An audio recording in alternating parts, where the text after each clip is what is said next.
ಕೊಡಿ ಕೂಲಿ ಕೊಡಿ ಕೆಲಸ ಕೊಡಿ ಕೂಲಿ ಕೊಡಿ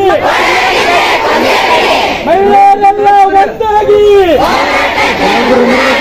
ಮಹಿಳೆಯರೆಲ್ಲ ಒಂದಾಗಿ ಮಹಿಳೆಯರೆಲ್ಲ ಕುಡಿದರೆ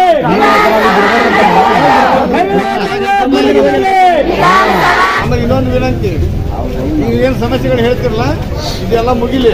ನಾನು ಅಧಿಕಾರಿಗಳ ಜೊತೆ ಮಾತಾಡ್ಕೊಂಡು ಅಧಿಕಾರಿಗಳು ಏನು ಕೊಡ್ತಾರ ಅವ್ರು ಬರ್ತೀನಿ ನಂತರ ಅಂಬೋದು ಮಾಹಿತಿ ಕೊಡ್ತೀನಿ. ಒಂದು ಎರಡನೇದು, ಈಗೇನು ಪ್ರಮುಖವಾಗಿ ತಾವೇನು ಬೇಡಿಕೆ ಕೊಟ್ಟಿದ್ರಿ, ಇವತ್ತಿನ ಸ್ಟ್ರೈಕಿಗೆ ಏನು ಬೇಡಿಕೆ ಕೊಟ್ಟಿದ್ರಿ, ಎರಡೂ ಅವಳಿ ತಾಲೂಕಿನಾಗ ಇಂತಿಂತಾವು ವಿಷಯಗಳ ಹಂಚಿಕೊಂಡು ನಮ್ಗೆ ಕಾಮನ್ ಆಗಿ ಕೊಟ್ಟಿದ್ವಿ. ಇದಕ್ಕಿಂತ ಮುಂಚಿತವಾಗಿ ನಾವು ಕುಂದುಕೊಟ್ಟು ಸಭೆ ಮಾಡಿದಾಗ ಎಲ್ಲ ಡೀಟೇಲ್ ಕೊಟ್ಟಿದ್ವಿ. ನಾವು ಯಾವ ಪಂಚಾಯತ್ಗೆ ಏನೇನು ಸಮಸ್ಯೆಗಳಿದೆ ಡೀಟೇಲ್ ಕೊಟ್ಟಿದ್ವಿ.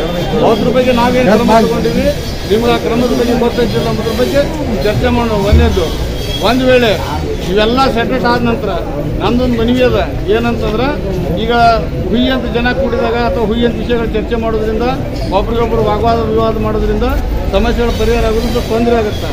ಅದಕ್ಕೆ ಇವೆಲ್ಲ ವಿಷಯಗಳನ್ನು ನಾವು ಒಂದು 10 ನಿಮಿಷ ಮಾತಾಡ್ಕೊಂಡು ಬಂದು ನಿಮ್ಮ ಜೊತೆ ಸ್ಪಷ್ಟೀಕರಣ ಕೊಟ್ಟ ನಂತರ ಯಾವ ಪಂಚಾಯತಿಗೆ ಈಗ ನೀವು 2 ತಾಲೂಕಿನಲ್ಲಿ ಕೂಡ ಸ್ಟ್ರೈಕ್ ಮಾಡಾಕತ್ತೀರಿ, ನಿಮ್ಮ ಮೇಜರ್ ವಿಷಯಗಳು ಯಾವ ನಮ್ಮ ಗಮನಕ್ಕೆ ತಂದ್ರೆ ಅಂದ್ರೆ ಅದಕ್ಕೆ ಆಗೇಟು ಆಗಿಲ್ಲ ಅನ್ನೋದನ್ನು ನಿಮ್ಮ ಪಂಚಾಯತಿಯವ್ರ ಮುಂದೆ ನಾವು ಸ್ಪಷ್ಟ ಮಾಡಿ ಕ್ಲಿಯರ್ ಮಾಡಿಕೊಡ್ತೀವಿ.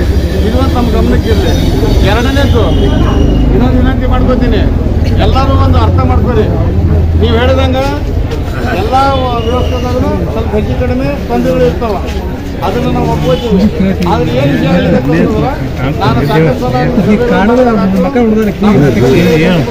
ಮಾಡಿಸಿದಾಗಾತು ಅಥವಾ ನೀವು ಪ್ರತ್ಯೇಕವಾಗಿ ನೀವು ಭೇಟಿಯಾದಾಗಾತು ನಾನೇನು ಹೇಳಿದ್ದೀನಿ, ಇದು ಸಂಘರ್ಷಕ್ಕೆ ಹೋಗಬಾರ್ದು.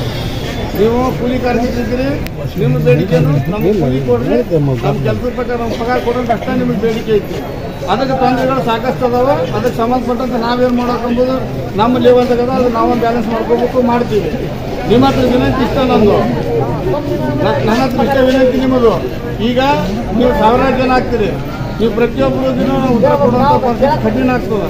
ಅದಕ್ಕೆ ನಾವೇನು ಮಾಡ್ಲಿಕ್ಕೆ ಅಂದ್ರೆ ಈಗ ನಿಮ್ಮ ಮುಖ್ಯಸ್ಥರಲ್ಲಿ ವಿನಂತಿ ಮಾಡ್ಕೋತೀವಿ, ನಿಮ್ಮೆಲ್ಲರ ಪರವಾಗಿ ನಮ್ಮ ತಂಡದ ಪರವಾಗಿ ವಿನಂತಿ ಮಾಡ್ಕೋತೀವಿ ಅಂದ್ರೆ, ಈಗ ನಾವು ನೀವು ಹೇಳಿದಂಥ ಈಗ ಪ್ರಮುಖ ಬೇಡಿಕೆ ಮಂತ್ರಿ ಹೇಳಿದ್ರಲ್ಲ, ಅವನ್ನ ನಮ್ಮ ಸಂಬಂಧಪಟ್ಟಂಥ ಜಿಲ್ಲಾ ಮಟ್ಟ ಅಧಿಕಾರಿಗಳು ಈಗ ಫೋನ್ ಮುಖಾಂತರ ಸಂಪರ್ಕ ಮಾಡ್ಕೊಂಡು ವಿಷಯ ಕೇಳ್ಕೊತೀವಿ. ಅವ್ರಿಗೆ ಬರ್ಲಿಕ್ಕೆ ಅವ್ರು ಬೇಡಿಕೆ ಇರ್ತಾರೆ, ಆ ಬೇಡಿಕೆ ಅವ್ರಿಗೆ ಗಮನಕ್ಕೆ ತರ್ತೀವಿ. ಅವ್ರು ಬರ್ತೀನಿ ಅಂದ್ರೆ ಅವ್ರು ಬರೋದು ಅಥವಾ ಏನಂಬುದನ್ನು ತಮ್ಮ ನಿರ್ಣಯ ಹೇಳ್ತೀವಿ. ಕೂತ್ಕೊಂಡು ನನ್ನ ಮನವಿ ಏನಂದ್ರೆ, ಲಾಸ್ಟ್ ಟೈಮ್ ನಾವೆಲ್ಲ ಪ್ರತಿ ಸಭೆಯಲ್ಲಿ ಹೆಂಗೆ ಮಾಡ್ತೀವಿ ಅಂದ್ರೆ ಪಂಚಾಯತಿ ವೈಸ್ ಏನೇನು ವಿಷಯಗಳು ಅಂಬುದನ್ನು ಕೂತ್ಕೊಂಡು ಸರಿಪಡಿಸಲಿಕ್ಕೆ ಪ್ರಯತ್ನ ಮಾಡೋಣ. ನಮಗೆ ಏನಾದರೂ ಸರಿ ಮಾಡುವಂಥ ಪ್ರಕರಣಗಳಿದ್ದರೆ ಇಮಿಡಿಯೇಟಾಗಿ ಮಾಡ್ತೀವಿ. ಏನಾದರೂ ಮತ್ತು ಬೇರೆ ಬೇರೆ ವಿಷಯಗಳಿದ್ದಂದ್ರೆ ತಮ್ಮ ಗಮನಕ್ಕೆ ತರ್ತೀವಿ. ದಯವಿಟ್ಟು ಶಾಂತ ರೀತಿಯಿಂದ ವರ್ತಿಸ್ತೀವಿ. ನಾವು ನಿಮ್ದೆಲ್ಲ ಕುಟುಂಬ ಸದಸ್ಯರ ನಾವು ನೌಕರಿ ಮಾಡ್ತೇವೆ, ನಾವು ಬೇರೆ ಅಂತ ನೀವು ಬೇರೆ ಅಂತ ಸಂಘರ್ಷ ಹಾದಿ ಎಲ್ಲರೂ ಒಂದೇ ನಾವು. ಆದರೆ ನೀವು ಹೇಳಿದಾಗ ಎಲ್ಲ ಬಟ್ಟು ಸಮ ಇರೋದಿಲ್ಲ, ಒಂದು ಕೈಯನ್ನು 5 ಬಟ್ಟು ಸಮ ಇರೋದಿಲ್ಲ. ನನ್ನ ಮನಸ್ಥಿತಿಯಿಂದ